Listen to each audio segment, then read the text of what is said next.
Arrest చేసిన అమ్మాయిని వెంటనే కోర్టులో ప్రవేశపెట్టాలి.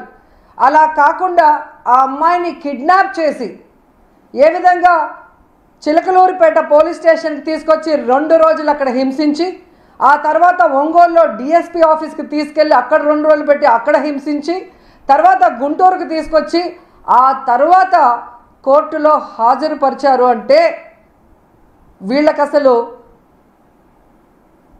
అన్యాయం చేస్తున్న వాళ్ళని వదిలేసి అమాయకులైన వాళ్ళ మీద అక్రమ కేసు పెట్టి ఇలా హింసించి ఇలా కొట్టే అధికారం ఉందని నేను అడుగుతున్నా. నిన్న సుధారాణి కోర్టులో జడ్జి గారి ముందు ఈ పోలీసులు తనని ఎంత దారుణంగా కొట్టారు, ఎంత ఘోరంగా బూతులు మాట్లాడారు, వాతలు తేలిపోయేలాగా ఎలా వాతలు పెట్టారో ఆవిడ జడ్జి గారికి చూపించడం జరిగింది, కోర్టులో విలపించడం జరిగింది. అది చూస్తే ఎవరికైనా కూడా అయ్యో పాపం అనిపిస్తుంది. ఈరోజు రాష్ట్రంలో పోలీసులు ఫెయిల్యూర్ అయ్యారు. చంద్రబాబు నాయుడు, పవన్ కళ్యాణ్ గారు, హోంమంత్రి గారు ఫెయిల్యూర్ అయ్యారు. ఆడపిల్లల్ని రక్షించలేకపోతున్నారు, ఆడపిల్లల మీద జరిగే దాడుల్ని నివారించలేకపోతున్నారు. కాబట్టే ఈ డైవర్షన్ పాలిటిక్స్ తీసుకొచ్చి ఇలా వైఎస్ఆర్సీపీకి సంబంధించిన సోషల్ మీడియా కార్యకర్తల పైన తప్పుడు కేసులు పెట్టి 15 ఏళ్ల ముందువి 10 ఏళ్ల ముందువి అంటూ ఏదేదో తప్పుడు కేసులు పెట్టి ఎలా కిడ్నాప్లు చేసి ఏ విధంగా కోర్టులో హాజరుపరచకుండా వాళ్ళని హింసిస్తున్నారు, కొడుతున్నారు, బూతులు తిడుతున్నారో నిన్న సుధారాణి జడ్జి గారి ముందు చెప్పటం సాక్ష్యమని కూడా ఈ సందర్భంగా తెలియజేసుకుంటున్నాను.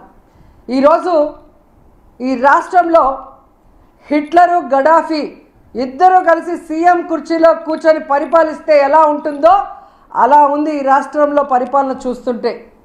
నేను పోలీసులకు సూటిగా చెప్తున్నాను, మీ తల మీద ఉన్న 3 సింహాలకి సెల్యూట్ కొట్టి పని చేయండి. అంతేగాని రాష్ట్రంలో 3 పార్టీలు కలిసి పనిచేస్తున్నాయని ఆ 3 పార్టీలకి కార్యకర్తలుగా ఉండటానికి మీరు తగరని కూడా ఈ సందర్భంగా తెలియజేసుకుంటున్నా. ఎందుకంటే మీకు ఆడబిడ్డలు ఉంటారు, మీ ఇంట్లో ఆడవాళ్ళు ఉంటారు. కాబట్టి ఆడవాళ్ళని అనవసరంగా హింసిస్తే ఎంత బాధ ఉంటుందో ఆ బాధ మీకు కూడా తెలుసు. కాబట్టి ఇలాంటి తప్పుడు పనులు చేయొద్దండి. ఆడవాళ్ళని రక్షించడానికి మీ పవర్ని యూజ్ చేయండి, అంతేగాని తప్పుడు కేసులు పెట్టి ఆడవాళ్ళని వేధించడానికి యూజ్ చేయొద్దని కూడా పోలీసుల్ని హెచ్చరిస్తున్నాను. అండ్ ఈరోజు పవన్ కళ్యాణ్ గారిని నేను సూటిగా ఒకటే అడుగుతున్నా. మొన్నేదో పిఠాపురంలో చాలా ఆవేశంగా ఊగిపోయారు, మా అమ్మాయిల మీద పెట్టారు అని.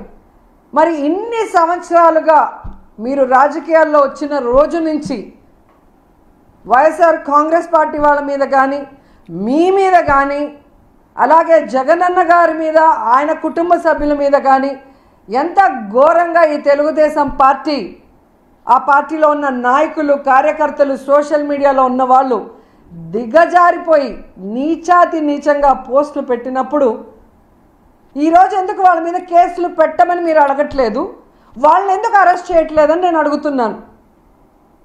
ఎందుకంటే చంద్రబాబు నాయుడు ఎప్పుడు అధికారంలోకి వస్తే చాలు ఆడవాళ్ళని వేధించడం, ఆడవాళ్ళ మీద క్యారెక్టర్ అసోసియేషన్ చేయటం,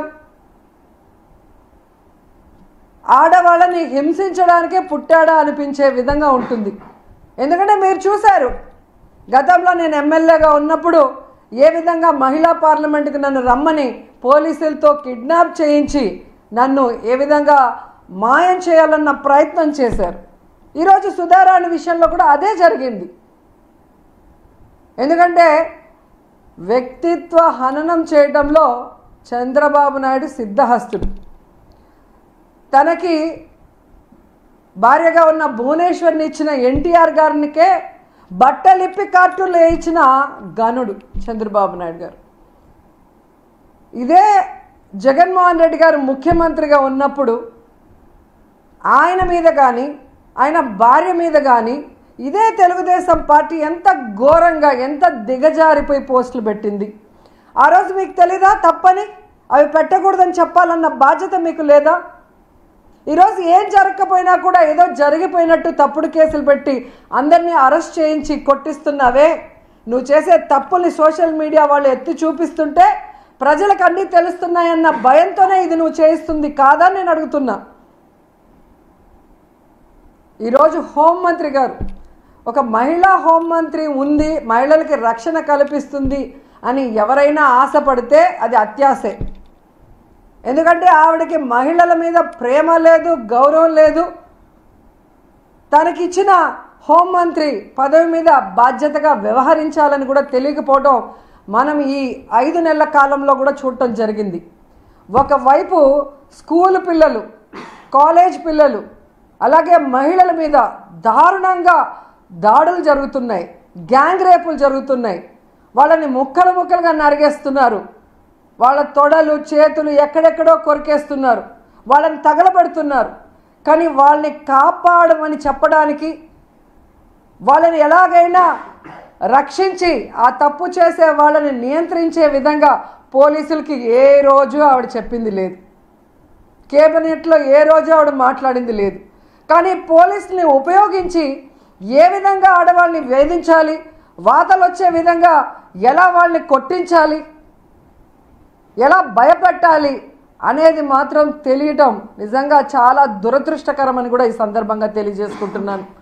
అండ్ ముఖ్యంగా సిగ్గుచేటు, ఎక్కడైతే అనిత గారి ఇల్లుందో విశాఖపట్నంలో, ఆ ఇంటికి 3 కిలోమీటర్ల దూరంలో లేడీస్ హాస్టల్ వెనక కేజీహెచ్ కొండ మీద గంజాయి సాగు జరుగుతోంది అని ఈరోజు రెడ్ హ్యాండెడ్గా పోలీసులు పట్టుకున్నారు అంటే నిజంగా ఆవిడ రాజీనామా